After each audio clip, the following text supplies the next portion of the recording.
Hey everyone, today I'm going to show you how to connect the Salesforce Authenticator app to your Salesforce account.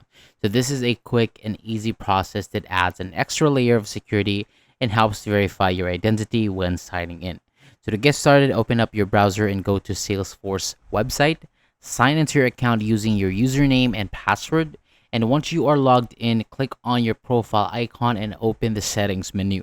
So from there, go to the personal information and select advanced user details.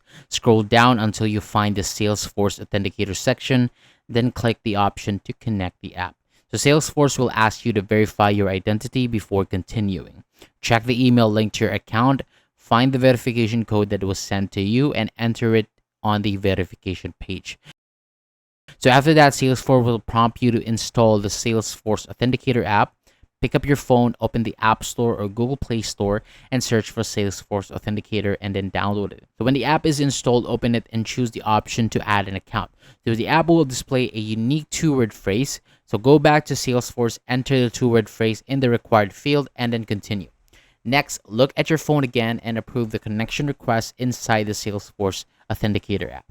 After you confirm it, the account will be linked successfully. So make sure everything is correct. Return to the advanced user details page in Salesforce and check the Salesforce Authenticator section. You should see that app is now connected, and if needed, you can also disconnect it from the same section later. So that is all for today. Thank you so much for watching. For more videos like this, hit the subscribe button below, and I'll see you on the next video.